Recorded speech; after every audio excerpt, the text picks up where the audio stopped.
Dear colleague, good afternoon for everyone. I'm very happy to be here, and thank you, Nestle, for inviting to us. And thank you again to participating our this symposium. Our topic today is safe swallowing while providing hydration. As we know, dehydration is one of the complications of dysphagia. But does it really find its place in the literature and in our clinical practice? When we look at the literature, we can see that the relationship between dysphagia and hydration has been less studied than hydration, dysphagia, and nutrition.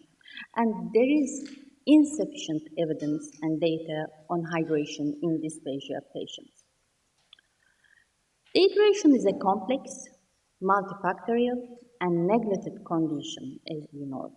It's very common in general population and especially in elderly. But research is not enough, and its prevalence in the patients with oropharyngeal dysphagia is not clear. There are some key points for the lack of evidence literature. One of them is that dehydration is not evaluated enough in our daily routine. In other is that the gold standard method for evaluation is not defined. What about the goals in management of dysphagia? Needless to say, our aim is to provide effective and safe nutrition.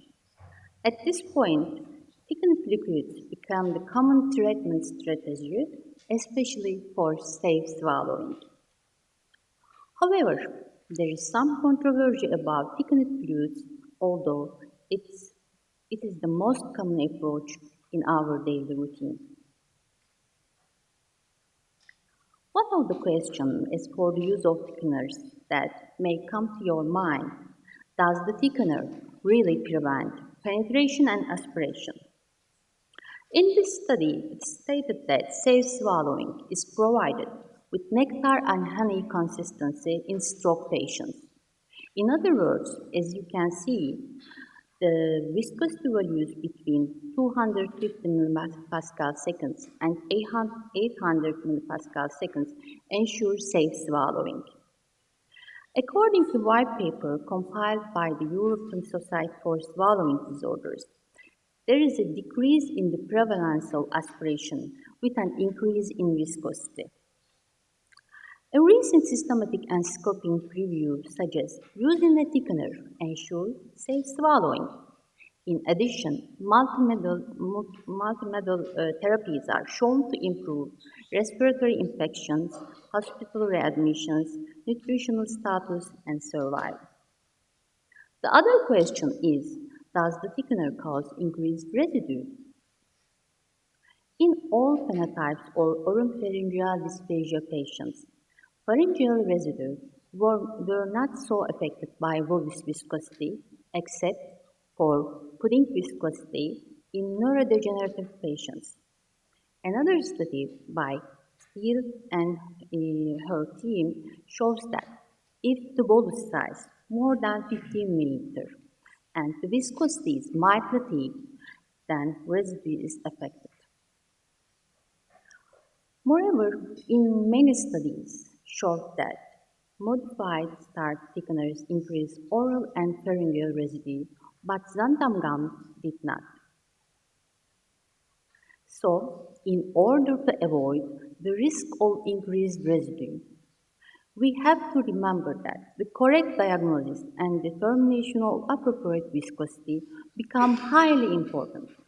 And instrumental evaluation is also recommended if possible. We should keep in mind that the suitable preparation of the liquid as well. According to findings from the literature, we should avoid ultra-thick and high-volume liquids.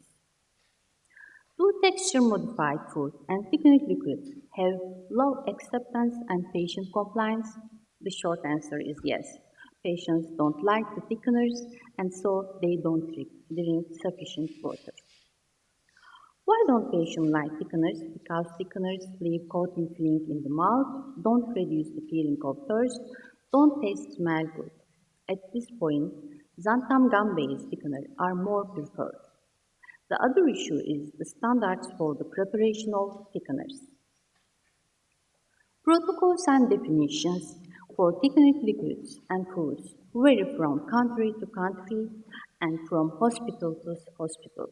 IDDSI took important steps in 2012, but it is still not widespread use. Here you can see with some techniques, but for most clinicians and caregivers, this standardization is still not achieved in clinical practice. For this reason, pre-thickened liquids are more preferred in terms of easy use and correct viscosity, but are not available everywhere and expensive. For example, it is not available in our country.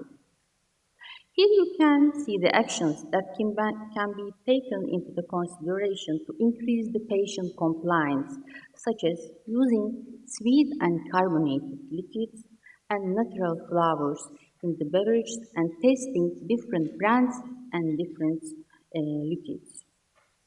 Especially if we strictly monitor the patient's fluid intake and make use an oral hydration protocol and multidisciplinary approach, patient compliance is highly achieved.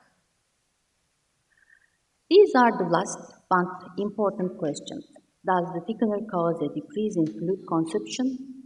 Does the thickener cause dehydration? And lastly, is there evidence that it provides hydration? The main reason underlying these questions are basically that fluid intake and dehydration are not evaluated objectively and routinely, and patient-given thickeners are not screened either. In the literature, it's mentioned that patients don't like and don't use the thickeners, and this leads to less liquid intake. However, it's proven that thickeners don't affect water absorption adversely. In other words, they don't cause dehydration. According to related studies in the literature, no significant difference was found in pancreatin values between using and not using thickeners. However, in pre-consistency, we can see more negative effects. When it comes to our study on the same topic, we evaluate swallowing functions and hydration in total maxillectomy patients. Our study includes a total 22 maxillectomy patients with obturator prosthesis. All patients have received radiotherapy treatment. We later randomized them into study group and control group. The study group used xanthan gum-based liquid thickener for liquid food up to 3 months postoperatively, but control group did not. And at the end of the 3 months, we re-evaluated the patients in terms of swallowing functions, bioimpedance analysis, and dysphagia-related quality of life. And as you can see, no statistically significant symptomatic difference was detected between groups preoperatively and postoperatively, except biomass index. In both groups, BMI was detected to be significantly lower postoperatively. Additionally, the reduction of the body mass index in control group was more than study group. And quality of life scores, intracellular water, extracellular water, and total body water values were lower compared to preoperative values, and EAT-10 scores was higher in both groups. This difference was found to be lesser in the study group. As a result of our study, we found that using xanthan gum-based fluid thickener helps to maintain intracellular water, extracellular water, and total body water. This study shows that the positive effects of thickener patients on hydration and swallowing functions in maxillectomy patients. If we are back to review by Professor Pilare and his team, they showed that there is high quality studies on the positive effect of thickened fluid therapy on hydration status of patients with oropharyngeal dysphagia. but they especially emphasize strict monitoring of fluid volume intake. What about other suggestions for maintaining hydration? We should keep in mind that along with liquids, food supports fluid intake significantly. In addition, most soft drinks provide potential hydration.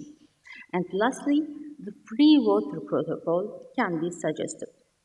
However, because there are unclear and limited findings about the free water protocol, it is only recommended for stable stroke patients today. In order to optimize hydration, we have several solutions. First of all, a clinical practice guideline should be prepared. Other solutions related to clinical practice are routine screening and raising awareness in terms of hydration. Plus, the importance of the correct diagnosis and the selection of viscosity should be remembered. Monitoring oropharyngeal dysphagia patients is so important that multidisciplinary team should be established. A workflow containing the following description should be instructed. For example, full support of patients in hydration and active participation in treatment by rehabilitation nurse, frequent assessment and dysphagia, and switching to near normal diet by SLP and dietitian, evaluation of hydration status by physician. Clinicians should use the thickening liquids as an essential part of multimodal therapy, but the least thickened liquids should be preferred and the normal diet should be returned quickly. Multi-component intervention by caregiver or healthcare staff, including increased assistance with drinking, support using toilet, a greater variety of drinks and offer may also be effective.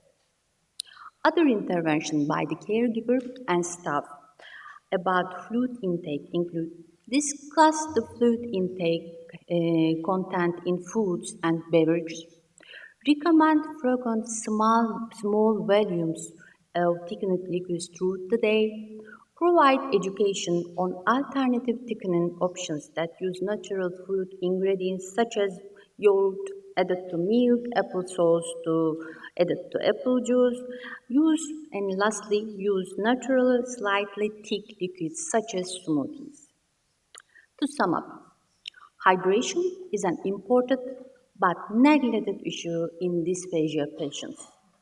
Hydration assessment needs to be done in our clinical practice. Fluid thickening must be integrated into compensatory treatment. Correct selection of viscosity and close monitoring are crucial. A multimodal therapy approach is required. And lastly, we should balance the safety and quality of life in dysphagia patients. In the name of our team, I'd like to thank you for your time and attention.